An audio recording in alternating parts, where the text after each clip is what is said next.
नमस्कार दोस्तों, स्वागत है आपका आज के मुख्य समाचार में, जिसमें सबसे पहली और बड़ी खबर में आपको बताएंगे कि राष्ट्रगान का अपमान कर घिरे सीएम नीतीश कुमार, आरजेडी ने मांगा इस्तीफा, विधानसभा में भारी हंगामा। खबर में आगे जिक्र होगा कि जस्टिस यशवंत वर्मा के खिलाफ होगी जांच, सुप्रीम कोर्ट ने शुरू किया प्रक्रिया, नोट का भंडार मिला। खबर में आगे जिक्र होगा कि जातीय जनगणना का विरोध करना वास्तव में राष्ट्र विरोधी, प्रोफेसर थोराट से चर्चा में बोले राहुल गांधी। आगे आपको बताएंगे कि बीजेपी सरकार किसानों की जमीन को चुनिंदा उद्योगपति को देना चाहती है, समाजवादी पार्टी के सांसद का सरकार पर हमला। और आगे जिक्र होगा कि यूपी कांग्रेस जिला अध्यक्षों की सूची में भी दिखी बीजेपी के फार्मूले की झलक, 2027 का खाका तैयार। दोस्तों, हर एक खबर की गहराई में आपको ले जाएंगे, लेकिन उससे पहले आपसे निवेदन की वीडियो कीजिए लाइक और चैनल को सब्सक्राइब करके बेल आइकन दबाकर कमेंट में लिखिए जय हिंद। रुक करते हैं सबसे पहली और बड़ी खबर की तरफ। राष्ट्रगान का अपमान कर घिरे सीएम नीतीश कुमार, आरजेडी ने मांगा इस्तीफा, विधानसभा में भारी हंगामा। जी हां दोस्तों, बिहार के मुख्यमंत्री नीतीश कुमार द्वारा राष्ट्रगान के कथित अपमान को लेकर राजनीतिक बवाल मच गया है। विपक्षी नेताओं ने सड़क से लेकर सदन तक इस मुद्दे को उठाते हुए नीतीश कुमार को घेर लिया है और इसको लेकर विधानसभा में दोनों सदनों में जमकर विपक्ष द्वारा प्रदर्शन किया गया। विपक्ष के प्रदर्शन को देखते हुए दोनों सदनों को 2 बजे तक के लिए स्थगित कर दिया गया। विधानसभा में नेता प्रतिपक्ष तेजस्वी यादव ने मुख्यमंत्री नीतीश कुमार को लेकर कहा कि उन्होंने देखा मैदान में राष्ट्रगान के समय जो हरकत की उससे देश का अपमान हुआ है, इस पर सरकार को जवाब देना चाहिए। वहीं विधान परिषद में पूर्व मुख्यमंत्री राबड़ी देवी ने भी इसे लेकर सवाल उठाया। उन्होंने कहा कि मुख्यमंत्री का राष्ट्रगान के समय एक वीडियो वायरल हो रहा है जिसमें मुख्यमंत्री जिस तरह से हाथों को हिला रहे हैं, ये राष्ट्रगान का अपमान है। रुक करते हैं अगली ब्रेकिंग न्यूज की तरफ। जस्टिस यशवंत वर्मा के खिलाफ होगी जांच, सुप्रीम कोर्ट ने शुरू की प्रक्रिया, घर में मिला नोटों का भंडार। जी हां दोस्तों, सुप्रीम कोर्ट ने जस्टिस यशवंत वर्मा पर लगे आरोपों की जांच के लिए प्रक्रिया शुरू कर दी है। सबसे पहले दिल्ली हाईकोर्ट के चीफ जस्टिस से इस पूरे मामले पर रिपोर्ट मांगी जा रही है।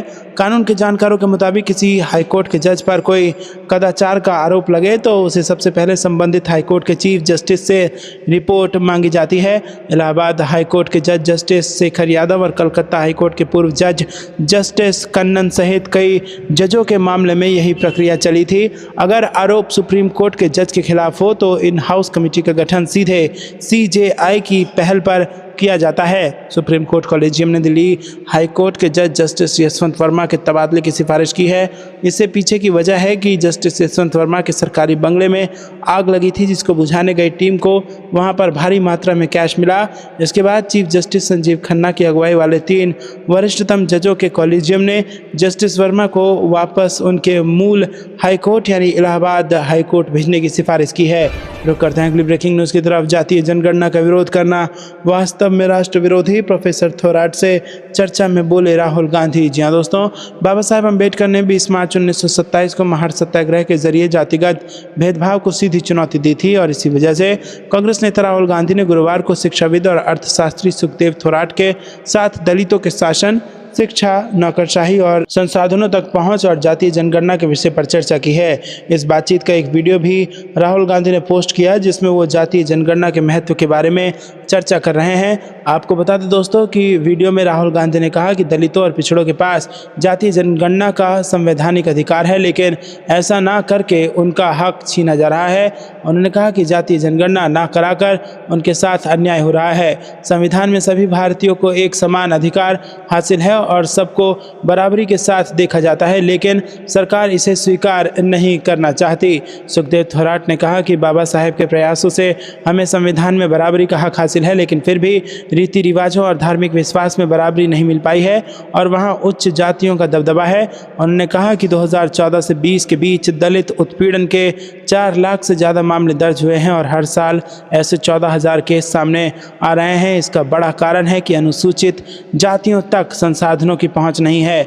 रुक करते हैं अगली ब्रेकिंग न्यूज़ की तरफ। बीजेपी सरकार किसानों की जमीन को चुनिंदा उद्योगपतियों को देना चाहती है, समाजवादी पार्टी के सांसद का सरकार पर हमला। जी हां दोस्तों, समाजवादी पार्टी के सांसद धर्मेंद्र यादव ने शुक्रवार को केंद्र सरकार पर किसानों को गुमराह करने का आरोप लगाते हुए दावा किया कि वो अन्नदाता की जमीन को चुनिंदा उद्योगपतियों को देना चाहती है और उनके लिए दिल में नफरत। लोकसभा में वित्त वर्ष 2025-26 के लिए कृषि और किसान कल्याण मंत्रालय के नियंत्रण अधीन अनुदानों की मांग मांग पर चर्चा की शुरुआत करते हुए यादव ने कहा कि ये सरकार और इसके मंत्री किसानों के लिए बड़े बड़े भाषण देते हैं, लेकिन हकीकत यह है कि ये लोग किसानों के लिए दिल में नफरत लेकर बैठे हैं। समाजवादी पार्टी के सांसद ने आरोप लगाया कि सरकार चाहती है कि किसान परेशानी में उलझे रहें और किसी भी तरह बर्बाद हो जाए।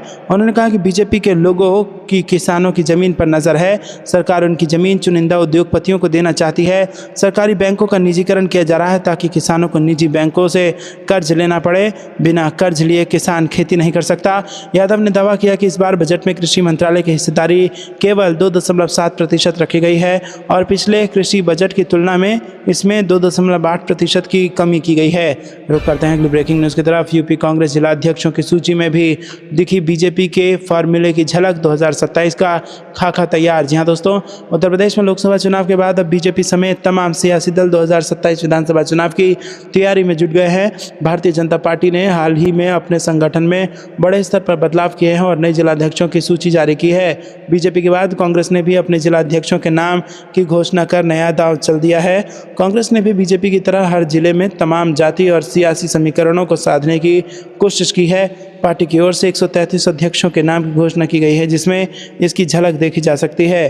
कानपुर की बात करें तो पार्टी ने बीजेपी की राह पर चलते हुए सभी वर्गों को साधने की कोशिश की। कानपुर महानगर में हुए बदलाव से अंदाजा लगाया जा सकता है। रुक करते हैं अगली ब्रेकिंग न्यूज़ की तरफ। पलायन रोको नौकरी दो यात्रा के दौरान कन्हैया कुमार का नीतीश सरकार पर निशाना। जी हाँ दोस्तों, आपको बता दें कि बिहार में कन्हैया कुमार इन दिनों पलायन रोको नौकरी दो यात्रा निकाल रहे हैं। कन्हैया की ये यात्रा बिहार के अलग अलग जिलों में पहुंच रही है।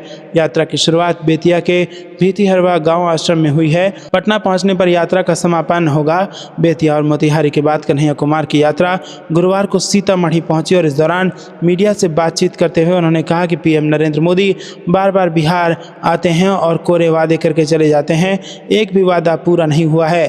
कन्हैया कुमार ने आगे कहा कि प्रधानमंत्री नरेंद्र मोदी ने बिहार में मखाना अनुसंधान केंद्र खोलने का वादा किया था, लेकिन सच्चाई यह है कि मक्का अनुसंधान केंद्र दूसरे राज्य में चला गया। पीएम मोदी द्वारा बिहार को पैकेज देने वाली बात भी कोरा वादा साबित हुई है। रुक करते हैं अगली ब्रेकिंग न्यूज़ की तरफ। मुस्लिम कोटा को लेकर कर्नाटक विधानसभा में बवाल। बीजेपी विधायकों को उठाकर बाहर ले गए मार्शल। जी हाँ दोस्तों, आपको बता दें कि कर्नाटक विधानसभा अध्यक्ष यूटी खादर ने शुक्रवार को हनी ट्रैप मामलों के मुद्दे, मुस्लिम आरक्षण बिल पर हंगामा और सदन की कार्रवाई बाधित करने के लिए भारतीय जनता पार्टी के 18 विधायकों को विधानसभा से निलंबित कर दिया। विधेयक को कर्नाटक के कानून और संसदीय मामलों के मंत्री एच.के. पाटिल ने पेश किया। विपक्षी भाजपा और जेडीएस ने एक मंत्री और अन्य राजनेताओं से जुड़े कथित हनी ट्रैप प्रयास की न्यायिक जांच उच्च न्यायालय के वर्तमान न्यायाधीश से कराने की मांग की है। रुक करते हैं अगली ब्रेकिंग न्यूज़ की तरफ। दिल्ली हाईकोर्ट जज के घर नोटों का ढेर मिलने पर राज्यसभा में बवाल। 55 सांसदों ने पत्र लिखकर कर दी डिमांड। जी हाँ दोस्तों, राज्यसभा में कार्रवाई शुरू होते ही दिल्ली हाईकोर्ट जज के घर मिले नोटों के ढेर का मुद्दा उठा। कांग्रेस सांसद जयराम रमेश ने इस मामले को उठाते हुए सभापति से कहा कि 55 सदस्यों ने आपको पत्र लिखकर ये मांग की है कि केंद्र सरकार न्यायपालिका की अकाउंटेबिलिटी बढ़ाने के लिए ज़रूरी कदम उठाए। दिल्ली हाईकोर्ट के जज यशवंत वर्मा के सरकारी बंगले में आग लग गई थी, वो घर पर नहीं थे। ऐसे में परिवार वालों ने फौरन फायर ब्रिगेड और पुलिस को बुलाया। आग पर काबू पाने के दौरान दमकल कर्मियों को बंगले के अंदर बड़ी मात्रा में नोटों का ढेर दिखा। इसके बाद ये बात बड़े अधिकारियों तक पहुंची और फिर सुप्रीम कोर्ट तक मामला पहुंचा। भारत के मुख्य न्यायाधीश संजीव खन्ना को जब इस बारे में जानकारी मिली तो उन्होंने फौरन कॉलेजियम की बैठक बुलाई और जस्टिस यशवंत वर्मा का ट्रांसफ़र दिल्ली हाईकोर्ट से इलाहाबाद हाईकोर्ट कर दिया। जस्टिस वर्मा पहले इलाहाबाद हाईकोर्ट में ही पदस्थ थे। रुक करते हैं अगली ब्रेकिंग न्यूज़ की तरफ। अभिषेक प्रकाश के निलंबन से विपक्ष के निशाने पर सरकार। अखिलेश बोले यह है ईज ऑफ डूइंग सच। जी हाँ दोस्तों, आपको बता दें कि सोलर इंडस्ट्री लगाने के लिए आवेदन करने वालों से कमीशन मांगने के आरोप में गुरुवार को मुख्यमंत्री योगी आदित्यनाथ ने इन्वेस्ट यूपी के मुख्य कार्यपालक अधिकारी को निलंबित कर दिया था। इस कार्रवाई के बाद सपा के राष्ट्रीय अध्यक्ष अखिलेश यादव ने भ्रष्टाचार को लेकर प्रदेश सरकार पर निशाना साधा और निलंबन की कार्रवाई को नाटक बताया है। सपा प्रमुख ने एक्स पर लिखा कि यह है उत्तर प्रदेश में ईज ऑफ डूइंग बिजनेस का सच, जहां औद्योगिक विकास के नाम पर खुलेआम कमीशन मांगा जा रहा है और बात खुल जाने पर निलंबन का नाटक रचा जा रहा है। इस भ्रष्टाचार का अंतिम पड़ाव अधिकारी नहीं कोई और है। दोस्तों रुक करते हैं अगली ब्रेकिंग न्यूज़ की तरफ। 15 करोड़ लोगों को नहीं मिल रहा लाभ, जनगणना में देरी पर अजय माकन ने सरकार को घेरा और राज्यसभा में हुआ जमकर हंगामा। जी हाँ दोस्तों, कांग्रेस ने शुक्रवार को राज्यसभा में चर्चा के दौरान जनगणना के क्रियान्वयन में देरी और गृह मंत्रालय के आवंटित बजट का कम उपयोग करने के लिए सरकार की आलोचना की। गृह मंत्रालय के कामकाज पर बहस में भाग लेते हुए कांग्रेस नेता अजय माकन ने बताया कि 2011 में पिछली जनगणना के बाद से भारत की जनसंख्या में लगभग 25% की वृद्धि हुई है। माकन ने कहा कि 2011 में जनसंख्या 121 करोड़ थी और अभी 146 करोड़ होने की उम्मीद है। 2011 की जनगणना के लिए हमने 2009 में ही कार्यक्रम बनाना शुरू कर दिया था।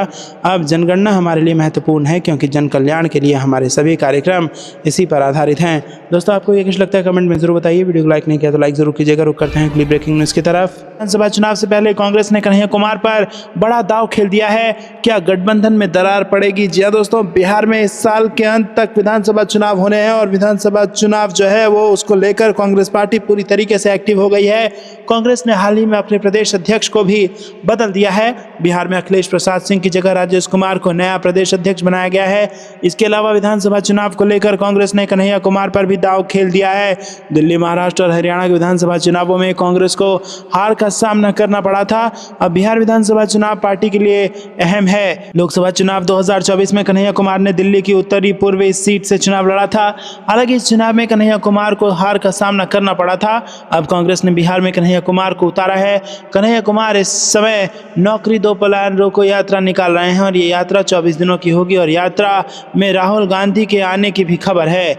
रुक करते हैं अगली ब्रेकिंग न्यूज़ की तरफ। एलन मस्क की कंपनी एक्स ने भारत सरकार पर किया मुकदमा, आईटी अधिनियम के दुरुपयोग का लगाया आरोप। जी हाँ दोस्तों, भाषा में अपशब्दों और गलत शैली के इस्तेमाल को लेकर सोशल मीडिया प्लेटफॉर्म एक्स का आर्टिफिशियल इंटेलिजेंस चैटबॉट ग्रोक सवालों के घेरे में है। केंद्र सरकार इस मामले में जांच की तैयारी में है और इसे लेकर सरकार एक्स के अधिकारियों के संपर्क में भी है। इसी बीच एलन मस्क के स्वामित्व वाली सोशल मीडिया कंपनी एक्स ने भारत सरकार के खिलाफ कर्नाटक हाई कोर्ट में मुकदमा दायर किया। अपनी याचिका में एक्स ने गैर कानूनी सामग्री विनिमय और मनमाने ढंग से सेंसरशिप को चुनौती दी है। साथ ही एक्स ने आईटी अधिनियम की केंद्र धारा 79(3)(b के उपयोग को लेकर चिंता जाहिर की है। इसे लेकर एक्स ने तर्क दिया है कि यह धारा सुप्रीम कोर्ट के फैसलों का उल्लंघन करती है। साथ ही यह ऑनलाइन अभिव्यक्ति की स्वतंत्रता को भी कमजोर करती है। एक्स ने यह भी आरोप लगाया कि सरकार धारा 69(a) में लिखी गई कानूनी प्रक्रिया को दरकिनार करते हुए समानांतर कंटेंट को रोकने के लिए तंत्र बनाने के लिए आईटी अधिनियम की केंद्र धारा 69(3)(b का उपयोग कर रही है। रुक करते हैं अगली ब्रेकिंग न्यूज़ की तरफ। बिहार विधानसभा में मोबाइल देखकर बोलने पर भड़के सीएम नीतीश कुमार, अध्यक्ष से बोले रोक लगाइए। जी हाँ दोस्तों, बिहार विधानसभा का सत्र चल रहा है। गुरुवार को विधानमंडल में मौजूद मुख्यमंत्री नीतीश कुमार सदन के अंदर मोबाइल के इस्तेमाल पर भड़क गए। दरअसल विधानसभा में विधायक कृष्ण कुमार मोहन अपना मोबाइल देखकर बोल रहे थे। इस पर सीएम नीतीश कुमार ने अपनी सीट पर खड़े होकर आपत्ति जताई और विधानसभा अध्यक्ष नंद किशोर यादव से मांग उठा दी कि वो सदन में मोबाइल के इस्तेमाल पर रोक लगाएं। रुक करते हैं अगली ब्रेकिंग न्यूज़ की तरफ। गठबंधन नहीं, बंगाल में एकला चलो की तैयारी में कांग्रेस, राहुल गांधी ने नेताओं को दिया जीत का मंत्र। जी हां दोस्तों, आपको बता दें कि दिल्ली विधानसभा चुनावों में मिली करारी शिकस्त के बाद अब कांग्रेस पश्चिम बंगाल के विधानसभा चुनावों को लेकर अभी से तैयारी में जुट गई है। इस बार कांग्रेस राज्य में अकेले चुनाव लड़ने की योजना बना रही है। वहीं लोकसभा में विपक्ष के नेता राहुल गांधी ने पश्चिम बंगाल कांग्रेस के नेताओं के साथ हुई बैठक में साफ संदेश देते हुए टीएमसी शासित राज्य में 2026 के चुनावों से पहले सभी 294 विधानसभा सीटों पर अपनी मजबूत पकड़ बनाने को कहा है। उन्होंने पार्टी के नेताओं से लोगों के बीच जाकर मिलने को कहा है। कांग्रेस और लेफ्ट पार्टियों ने 2021 का विधानसभा चुनाव साथ मिलकर लड़ा था, लेकिन 294 सदस्यीय सदन में एक भी सीट नहीं जीत सके। 2024 के लोकसभा चुनाव में भी कांग्रेस राज्य की 42 संसदीय सीटों में से केवल एक सीट ही जीत सकी। हालांकि आने वाले चुनाव में कांग्रेस अकेले चुनाव लड़ने की योजना बना रही है। 2024 के लोकसभा चुनाव में भी कांग्रेस राज्य की 42 संसदीय सीटों में से केवल एक ही जीत सकी। राहुल गांधी ने बुधवार को राज्य के सीनियर नेताओं के साथ अगले साल होने वाले चुनावों के लिए पार्टी की रणनीति की समीक्षा की। राहुल गांधी ने राज्य के नेताओं से कहा कि कांग्रेस के पास राज्य में आगे बढ़ने का अवसर है, लेकिन पहले उसे अपना आधार मजबूत करना होगा। रुक करते हैं अगली ब्रेकिंग न्यूज़ की तरफ। अखिलेश यादव का बीजेपी पर बड़ा निशाना। जी हाँ दोस्तों, समाजवादी पार्टी के नेता अखिलेश यादव ने किसानों के विरोध प्रदर्शन के मुद्दे को लेकर भाजपा के नेतृत्व वाली केंद्र सरकार की आलोचना की है और कहा है कि सरकार को किसानों की कोई चिंता नहीं है। भाजपा पर हमला बोलते हुए यादव ने जोर दिया कि किसी भी सरकार को किसानों के प्रति अन्याय नहीं करना चाहिए और उनकी मांगों पर विचार विमर्श करना जरूरी है। मीडिया से बातचीत करते हुए अखिलेश यादव कहते हैं कि हमें ज़मीनी स्तर पर अपनी व्यवस्था को सुधारना है, किसानों को समृद्ध बनाना है, लेकिन भाजपा ऊपर से अर्थव्यवस्था को देखती है और बड़े लोगों को अमीर बनाती है। कहीं भी कोई सरकार किसानों के साथ अन्याय नहीं कर सकती, उनकी मांगों पर चर्चा होनी चाहिए। रुक करते हैं अगली ब्रेकिंग न्यूज़ की तरफ। चमकने से पहले विकास की सोचें। मोतिहारी में कांग्रेस की पदयात्रा में कन्हैया कुमार ने बीजेपी पर साधा निशाना। जी हाँ दोस्तों, कांग्रेस पार्टी ने एनएसयूआई विंग और यूथ कांग्रेस के नेतृत्व में बुधवार को मोतिहारी में एक विशाल पदयात्रा निकाली। इस पदयात्रा में जेएनयू के पूर्व छात्र संघ अध्यक्ष और कांग्रेस नेता कन्हैया कुमार भी शामिल हुए। ये पदयात्रा बिहार में आगामी विधानसभा चुनावों के संदर्भ में एक महत्वपूर्ण राजनीतिक कदम मानी जा रही है। इस बीच बिहार विधानसभा चुनाव को लेकर बीजेपी ने अपना चुनावी सॉन्ग जारी किया है। बीजेपी का ये थीम सॉन्ग चमके बिहार गम के बिहार के नारे के साथ है। बीजेपी के इस गीत को लेकर कांग्रेस नेता कन्हैया कुमार ने तीखा हमला बोला है। कन्हैया कुमार ने बीजेपी पर कटाक्ष करते हुए कहा कि बिहार में बीजेपी और एनडीए की सरकार पिछले 20 सालों से सत्ता में है, लेकिन क्या सच में बिहार में कोई विकास हुआ है? बिहार कितना चमक रहा है ये पूरी दुनिया जानती है। बीजेपी को यह समझने की आवश्यकता है कि सॉन्ग रिलीज करने से पहले बिहार में बुनियादी समस्याओं पर काम करना चाहिए। कन्हैया ने बीजेपी को नसीहत देते हुए कहा है कि वो चाहे जितने सॉन्ग जारी कर ले, लेकिन यदि वो बिहार के पलायन को रोकने के लिए ठोस कदम नहीं उठाएगी तो इस तरह के सॉन्ग का कोई असर नहीं होगा। 2019 के लोकसभा चुनाव में केंद्र सरकार और 2020 के विधानसभा चुनाव में एनडीए ने जनता से रोजगार के वादे किए थे, लेकिन उस वादे का क्या हुआ? क्या बीजेपी और एनडीए ने उस पर कोई काम किया? कांग्रेस नेता कन्हैया कुमार ने कहा कि चुनाव और यात्रा दो अलग अलग चीज़ें हैं। यदि आप इनमें कोई संबंध ढूंढना चाहते हैं तो इतना ही संबंध है कि इस यात्रा का उद्देश्य बिहार के प्रभावित युवाओं के मुद्दे को राजनीति के केंद्र में लाना है। रुक करते हैं अगली ब्रेकिंग न्यूज़ की तरफ। राबड़ी देवी ने कहा कि विपक्ष को बोलने नहीं दिया जा रहा। विधान परिषद में कानून व्यवस्था को लेकर हंगामा। जी हाँ दोस्तों, बिहार विधान परिषद में प्रदेश की कानून व्यवस्था की बिगड़ती स्थिति का आरोप लगाते हुए विपक्ष ने जमकर हंगामा किया। इस दौरान मुख्यमंत्री नीतीश कुमार भी सदन में ही मौजूद थे। विपक्ष इस दौरान वेल भी पहुंच गया और सरकार के विरोध में नारेबाजी की। सदन के बाहर निकलने पर पूर्व मुख्यमंत्री राबड़ी देवी ने कहा कि सदन के अंदर विपक्ष को सत्ता पक्ष के लोग बोलने नहीं देते हैं और सरकार भी नहीं मान रही है और सदन के अंदर विपक्ष है। बिहार में इतनी घटनाएं घट रही हैं, हत्याएं हो रही हैं, अपहरण हो रहे हैं, लूट हो रहे हैं, रेप की घटनाएं घट रही हैं, दलित बच्चियों के साथ दुष्कर्म हो रहा है। सदन के अंदर जब हम लोग सवाल उठाते हैं तो सत्ता पक्ष द्वारा सवाल को उठाने नहीं दिया जाता है। रुक करते हैं अगली ब्रेकिंग न्यूज़ की तरफ। बॉर्डर से किसानों के तंबू हटाए जाने पर राकेश टिकैत बोले, जिस तरह का रवैया था वो तानाशाही है। पंजाब पुलिस द्वारा बॉर्डर से किसानों के तंबू हटाए जाने पर किसान नेता और भारतीय किसान यूनियन के राष्ट्रीय प्रवक्ता राकेश टिकैत ने कहा कि जिस तरह का रवैया था उससे लगता है कि तानाशाही रवैया है। लोग शांतिपूर्ण प्रदर्शन कर रहे थे। प्रशासन और अधिकारियों को बातचीत से रास्ता निकालना चाहिए था। पंजाब की जत्थेबंदी जो फैसला लेगी हम उनके साथ हैं। 21 मार्च को उत्तर प्रदेश में हर जिला मुख्यालय पर प्रदर्शन किया जाएगा और जिलाधिकारी को ज्ञापन सौंपेंगे। रुक करते हैं कि ब्रेकिंग न्यूज़ की तरफ। नारे लिखे टी शर्ट पहन संसद पहुंचने पर विपक्ष ने दिया डीएमके का साथ, कहा संसद में कोई ड्रेस कोड नहीं। जी हाँ दोस्तों, आपको बता दें कि राज्यसभा में विपक्षी सदस्यों ने बृहस्पतिवार को द्रविड़ मुन्नेत्र कजगम सांसदों का समर्थन किया। उन्होंने प्रस्तावित परिसीमन के खिलाफ नारे लिखी टी शर्ट पहनकर उच्च सदन की कार्रवाई में हिस्सा लिया। उन्होंने जोर देकर कहा कि संसद के नियम सदस्यों के लिए कोई ड्रेस कोड निर्धारित नहीं करते हैं। द्रमुक सदस्य बृहस्पतिवार को संसद में जो टी शर्ट पहनकर पहुंचे थे उन पर फेयर डिलिमिटेशन और Tamil Nadu will fight, Tamil Nadu will win के नारे लिखे थे। रुक करते हैं अगली ब्रेकिंग न्यूज़ की तरफ। भगवंत मान सरकार और मोदी सरकार को इसकी भारी कीमत चुकानी पड़ेगी, किसान नेता की चेतावनी। जी हाँ दोस्तों, शंभू और खनौरी सीमाओं पर प्रदर्शनकारी किसानों को हटाए जाने के बाद किसान मजदूर संघर्ष समिति के सतनाम सिंह पन्नू ने इस कार्रवाई के लिए केंद्र और पंजाब राज्य सरकार दोनों की निंदा की। किसान मोर्चा द्वारा साझा किए गए एक वीडियो में पन्नू ने कहा कि आज वो किसानों पर अत्याचार के खिलाफ हरियाणा और पंजाब में उपायुक्तों के कार्यालयों के बाहर विरोध प्रदर्शन करेंगे। रुक करते हैं अगली ब्रेकिंग न्यूज़ की तरफ। छत्तीसगढ़ कांग्रेस में बड़े बदलाव के संकेत, सचिन पायलट ने कही रही बड़ी बात, बीजेपी पर भी साधा निशाना। जी हाँ दोस्तों, छत्तीसगढ़ कांग्रेस में जल्द ही बड़ी सर्जरी होगी। प्रदेश प्रभारी सचिन पायलट ने इस बात के संकेत दे दिए हैं। सचिन पायलट ने अपने दौरे में साफ कहा कि कांग्रेस पार्टी के निष्क्रिय लोगों को अब हटाया जाएगा। आपको बता दें कि कांग्रेस प्रदेश कार्यालय राजीव भवन में बुधवार को पॉलिटिकल अफेयर की बैठक रखी गई, जिसमें कांग्रेस प्रदेश प्रभारी सचिन पायलट, कांग्रेस प्रदेश अध्यक्ष दीपक बैज, पूर्व मुख्यमंत्री भूपेश बघेल, पूर्व मंत्री विधायक और कांग्रेस के कई वरिष्ठ नेता शामिल हुए। सचिन पायलट ने कहा कि बैठक में कांग्रेस को मजबूत करने, आगामी रणनीति तैयार करने, चुनाव हार की समीक्षा सहित कई विषयों पर चर्चा की गई। सचिन पायलट ने इस दौरान केंद्र सहित राज्य सरकार पर भी जोरदार हमला बोला। आपको यह कुछ लगता है दोस्तों, कमेंट में जरूर बताइए। वीडियो को लाइक नहीं किया तो लाइक जरूर कीजिएगा। रुक करते हैं अगली ब्रेकिंग न्यूज की तरफ। बिहार चुनाव से पहले एनडीए को बड़ा झटका, बीजेपी और जेडीयू के कई नेता आरजेडी में शामिल, सीएम नीतीश और निशांत पर लगाया